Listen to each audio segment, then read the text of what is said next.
Welcome in the class. Last classes में हमने accident theory के बारे में चर्चा किया था और आज भी एक्सीडेंट थ्योरी को हम लोग रिज्यूम करने की कोशिश करेंगे, जिसके अंदर बहुत सारे साइंटिस्ट ने अपना क्लू दिया था। उसमें हेनरीज थ्योरी भी एक इंपॉर्टेंट थ्योरी है। और आज एक फ्रैंक बर्थ, एक साइंटिस्ट हैं जिनका नाम है फ्रैंक बर्थ, इन्होंने अपना एक क्लू दिया हुआ है। ये भी कुछ पिरामिड के माध्यम से दर्शाते हैं। फ्रैंक बर्थ एनालाइज करते हैं 1.75 मिलियंस। एक एक्सीडेंट हिस्ट्री आता है, एक हिस्ट्री में आप पढ़िएगा तो आता है अक्सर कि 1.75 मिलियन एक्सीडेंट्स 1969 के अंदर 1.75 मिलियन एक्सीडेंट्स का जो आंकड़ा था उसमें फ्रैंक बर्थ ने लिया। और फ्रैंक बर्थ ने उन तमाम आंकड़ों में से 641 आंकड़े निकाले। 641 उन 641 आंकड़ों में एक पिरामिड के माध्यम से दर्शा दिए।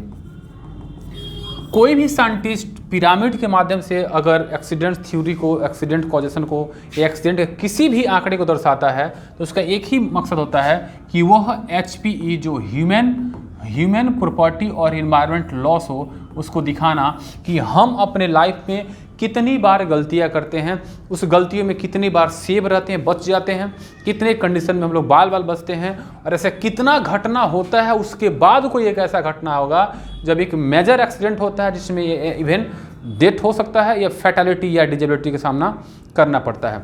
किसी भी साइंटिस्ट का यही दिखाने का नजरिया होता है कि हम कितना सेफ रहें, उन सेफ कंडीशन में कि अगर कोई भी काम अगर हम करते हैं तो रिपीटिशन उसमें माने रखता है। बार बार अगर अब आप अक्सर गाड़ी ड्राइव करते हैं, गाड़ी ड्राइव करने के दौरान अगर बार बार आपसे नियर मिसेस हो रहे हैं, बार हो रहे हैं, अगर उस नियर मिसेस पे कभी गया आपने ट्रक के सामने लाकर खड़ा कर दिया अपने बाइक को, कभी बोलेरो के सामने खड़ा कर दिया, कभी किसी रेलवे ट्रैक के सामने आपने वहाँ पर खड़ा कर दिया, अचानक एन वक्त में ट्रेन या कोई भी गाड़ी के सामने वहाँ से गुजर रहे हैं और वो ऐसा मोमेंट दर्शा रहा है जिससे कि लगता है कि हम बाल बच चुके हैं और उस पर आप गौर नहीं करते हैं, तो वो आगे चल के एक बहुत बड़ा हादसा हो सकता है। वहीं साइंटिस्टों ने पिरामिड के माध्यम से दर्शाने की कोशिश करते हैं। तो इन्होंने इतने सारे आंकड़ों में 641 आंकड़ा लेते हैं, उसमें ये दिखाते हैं कि अगर कोई व्यक्ति 641 आंकड़ों में एक व्यक्ति 600 बार वो नियर मिस का सामना किया। कहने का मतलब यह है कि वो कई बार ऐसा घटना हुआ होगा, अगर यहाँ तक पहुँचने के लिए वो लगभग 600 बार ऐसे जगह गया होगा जहाँ पे वो अपने आप को ये समझाता होगा कि हम आज बाल बच गए हैं, इन नियर मिसेज का चांसेस हो सकता है हुआ और वहाँ पे एक्सीडेंट नहीं हुआ, जिसको अनसेफ कंडीशन बोला गया। ठीक है, कहने का मतलब यहाँ पे थ्योरी कहता है कि हम इस 600 को सेव कर लें। 600 आंकड़ों को अगर सेव हम कर लेते हैं, इन 600 आंकड़ों के इन 600 बार में जो हमारे द्वारा रिपीटिशन हुआ है, जो रिपीटिशन हम लिखे हैं यहाँ पे, आप कोई भी एक्टिविटी बार बार रिपीट कर रहे हैं तो इस रिपीटेशन को लिख लेते हैं। यहाँ पे इसको आप कॉज को, कारण को पता कर लेते हैं कि क्यों बार बार ये 600 बार नियर मिस का सामना करना पड़ता है। तो शायद आप आगे चल के किसी तरह का प्रॉपर्टी लॉस, इन्वायरमेंट लॉस या खुद अपने बॉडी में किसी तरह का इंजरी का सामना नहीं होने दीजिएगा। अगर इनकेस इन 600 को जो रिपीटेशन में आया हुआ है, इस 600 को अगर आप नहीं रोक पाते हैं तो आप सामने यहाँ पर देख सकते हैं कि 30 बार ऐसा आएगा कि आपको प्रॉपर्टी डैमेज का सामना करना पड़ेगा। अक्सर आप देखते हैं कि इनकेस अगर बाइक चला रहा है कोई, बहुत बार ऐसा होता है कि एक्सीडेंट होता है, नियर मिस इंसिडेंट किस तरह का इवेंट होता है, तो कभी बाइक का लॉस हो जाता है, किसी प्रॉपर्टी डैमेज का लॉस हो जाता है, और किसी में ऐसा होता है कि जो प्रॉपर्टी है, जो बाइक वो सेफ रहता है, लेकिन हम लोग इंजर्ड हो जाते हैं। तो यहाँ पे फर्स्ट में नियर मिसेस को दिखाया है, सेकंड चांस में 30 टाइम्स प्रॉपर्टी डैमेज, यानी कि हमारा जो प्रॉपर्टी होता है, हमारा सामान होता है, हमारा जो इक्विपमेंट, हमारा जो मशीन है, वो लॉस होता है। अभी भी बॉडी को लॉस नहीं दिखाया, बॉडी अभी भी ये कह रहा है कि 30 बार ऐसा मोमेंट आपके सामने है, यहाँ भी रोक लीजिए क्योंकि यहाँ पे नियर मिस हो चुका है, यहाँ पे प्रॉपर्टी डैमेज हो चुका है। अगर प्रॉपर्टी डैमेज को अगर आप नहीं रोकते हैं तो यहाँ पे आपके बॉडी पे हल्का फुल्का माइनर लॉस होने की संभावना हो सकती है, और वो माइनर लॉस 10 बार ऐसा आएगा कि आप माइनर लॉस का सामना, मतलब कि छोटे मोटे खरोच आ सकते हैं बॉडी पे, जैसे कि अब्रेशन हो सकता है आपकी बॉडी पे, किसी तरह का कोई फ्रैक्चर में आपके स्ट्रेन स्प्रेन हो सकता है। फ्रैक्चर नहीं होगा लेकिन एक मोमेंट ऐसा आएगा कि अगर इन 600 घटना को आपने नहीं रोका तो 30 का सामना करना पड़ेगा, इस 30 को भी अगर आपने नहीं रोका तो 10 का सामना करना पड़ेगा, इन 10 को अगर आपने नहीं रोका तो यहाँ पे HPE का लॉस 100% गारंटी है कि हो जाएगा और इसमें फैटालिटी का सामना करना पड़ेगा। यहाँ पे ह्यूमन लॉस भी आ जाएगा, ह्यूमन लॉस, इन्वायरमेंट लॉस और प्रॉपर्टी लॉस, ये तीनों का सामना करना पड़ सकता है। तो एक्सीडेंट थ्योरी में, एक्सीडेंट कॉजेशन में, एक्सीडेंट थ्योरी में जितने भी साइंटिस्टों हैं इनको पिरामिड के माध्यम से दर्शाने का एक ही मकसद होता है कि ये बार बार रिपीटेशन को आप रोके बना अगला जो चुनौती है वो झेलने के लिए रेडी रहें। तो यहाँ पे अगर रोकते तो शायद प्रॉपर्टी डैमेज रुक जाता, कम से कम यहाँ भी आगाह कर रहा है कि यहाँ भी रोकते हैं तो माइनर इंजरी बच जाएगा। यहाँ भी छोटा मोटा चोट लगा आपको, अगर यहाँ भी आपने ध्यान नहीं दिया, प्रिकॉशन कंट्रोल मेजर नहीं लेते हैं तो फैटालिटी का सामना करना पड़ सकता है, जिसमें दर्दनाक मौत हो सकती है, परमानेंट डिजेबल या शॉर्ट टर्म डिजेबल हो सकते हैं, ये संभावना, ये बड़ा सा इंजरी हो सकता है, ये सारे के सारे संभावना आपके सामने आएंगे।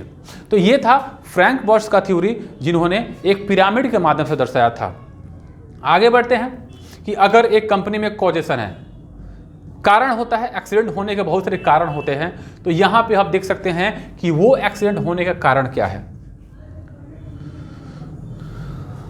कॉजेज ऑफ एक्सीडेंट्स, एक्सीडेंट होने का रीजन, कारण, मेन कारण इसमें क्या हो सकता है।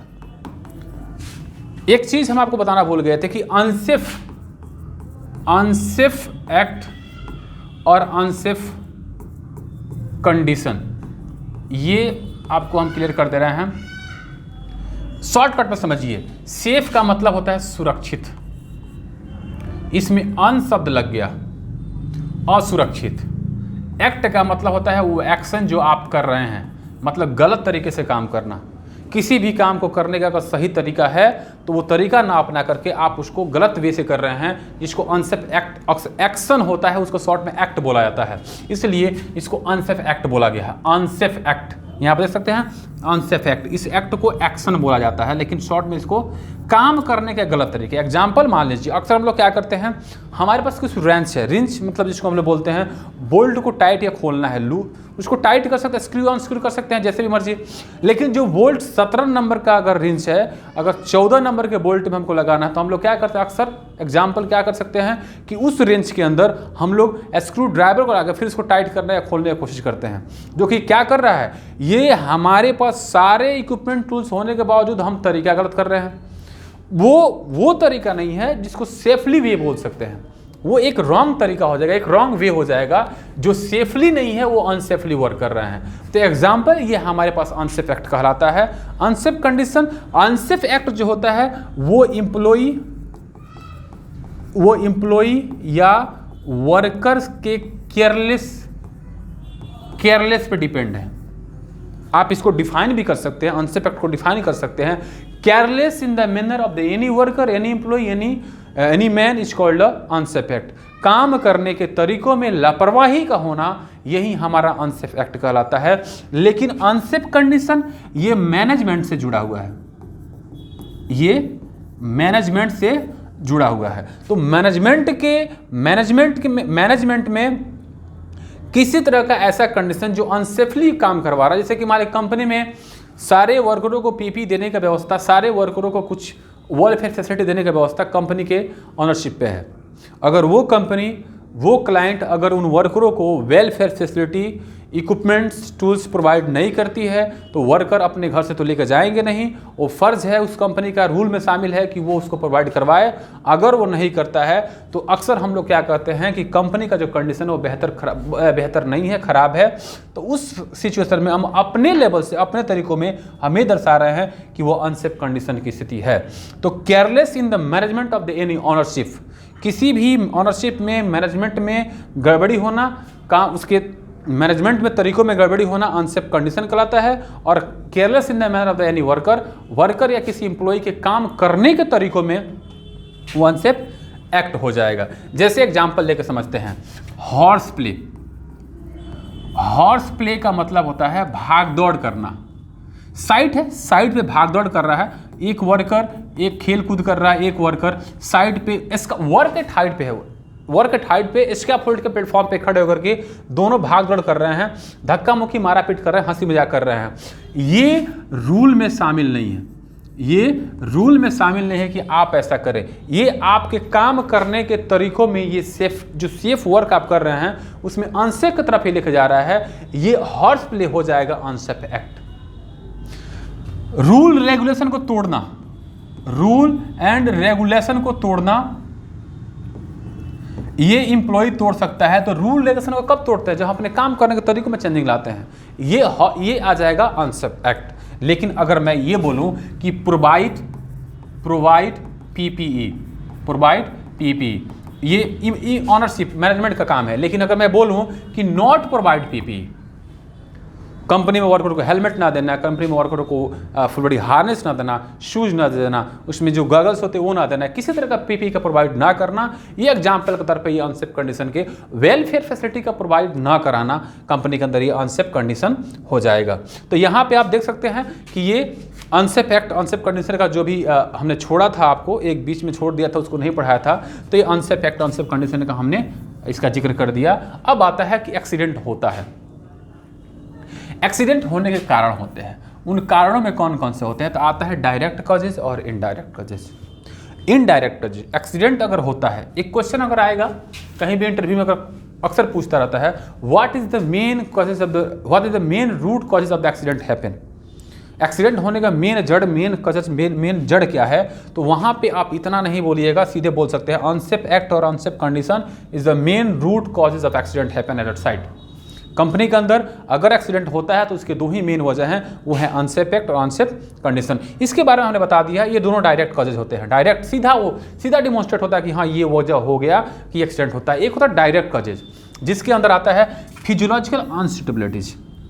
फिजियोलॉजिकल का मतलब अगले क्लास में हम लोग देख लेंगे कि फिजियोलॉजिकल का एग्जांपल क्या होता है, लेकिन फिलहाल मैं बता दूं फिजियोलॉजिकल का मतलब होता है आपका डिजेबिलिटी, मतलब ये कह सकते हैं डिजेबिलिटी, मतलब अगर आप अपने बॉडी को सही से नहीं रखे हैं, विकलांगता अगर अंदर है, जैसे किसी का हो सकता है कि वो हाथ से विकलांग हो, पैर से विकलांग हो, साइट एक आंख से देख नहीं सकता हो, क्लियरली वो देखने में सक्षम नहीं है, सुनने में सक्षम नहीं है, तो उसको बोलते हैं फिजियोलॉजिकल अनसूटेबिलिटीज। लेकिन अगर दिमागी हालत उसका खराब है, साइकोलॉजिकल, वो दिमागी हालत खराब उसका है, वो स्ट्रेस में है, वो टेंशन में है, वो मेंटल कंडीशन में है, या किसी तरह का ऐसे डिप्रेशन में है, जब वो वर्क करेगा उस वक्त वो किसी ना किसी तरह का फॉल्ट जरूर करेगा और वो अनसेफ एक्ट का कारण जरूर बनेगा। इसलिए हम इसको फिजियोलॉजिकल अनसेफ्टिलिटीज को हम इनडायरेक्टली कॉजेज मानते हैं। और याद रखिए कि direct cause unsafe act, unsafe condition होने के पीछे इसी का हाथ होता है। जब तक ये तीनों में कुछ नहीं होगा तब तक यहाँ पे होने वाला है नहीं। लैक ऑफ नॉलेज स्किल्स, आप किसी तरह का वर्क करते हैं तो उसमें पढ़ाई, उसका नॉलेज बहुत ज़रूरी होता है। एग्जाम्पल, हमको बाइक ड्राइव करना होगा, अगर हम बाइक ड्राइव करना चाहते हैं और हमें बताने वाला ये भी नहीं बताया कि उसमें गियर कितने होते हैं, उसमें स्लेटर कैसे यूज करेंगे, हम लोग कब कितना स्पीड चलाएंगे, बाइक को हैंडल कैसे करेंगे, ये नॉलेज हमारे पास नहीं है, तो हम दिमागी हालत भी मेरा ठीक है, फिजियोलॉजिकल डिजेबिलिटी हमारे पास है नहीं, और हम बेहतर से बेहतर वर्क कर भी सकते हैं, लेकिन हमारे पास नॉलेज नहीं है, तब करने की कोशिश करेंगे तो वहाँ पे एक ही चीज़ आएगा, अनसेफ एक्ट, और जो बन जाएगा एक्सीडेंट का कारण। तो इस तरीके से कॉजेज ऑफ एक्सीडेंट्स में दो होते हैं, एक डायरेक्ट कॉज और एक इनडायरेक्ट कॉज। डायरेक्ट कॉज को दो भागों में बांटता है, अनसेफ एक्ट, अनसेफ कंडीशन, और इनडायरेक्ट कॉज को बांटता है फिजियोलॉजिकल अनसूटेबिलिटीज और psychological unsuitabilities and lack of knowledge and skills की कमी की वजह से। तो ये थे root of the causes of the accident. लेकिन हमने अभी एक क्वेश्चन बताया था कि अगर कभी भी कुछ पूछे कि what is the main causes of the accident happen, accident होने के मेन वजह क्या होता है, तो इतना सब नहीं बताना है, आपको इन दो के बारे में जिक्र कर देना है, आंसर वहाँ पे मिल जाएगा। इसी में इमीडिएट कॉजेज आते हैं, अंडरलाइन कॉज आता है, इसी सबको बोलते हैं। तो ये इसके लिए आपको अगले क्लास के लिए बना रहना है कि अगले क्लास में हम लोग जरूर पढ़ेंगे कि इसके अंदर कौन इसका एग्जाम्पल कुछ पढ़ेंगे, कुछ इसका एग्जाम्पल पढ़ेंगे, कुछ अनसेफ एक्ट का एग्जाम्पल पढ़ेंगे, और साइकोलॉजिकल का भी एग्जाम्पल कुछ आएगा। तो ये नेक्स्ट क्लास में। आज के लिए इतना ही। Wish you all the best. Thank you so much.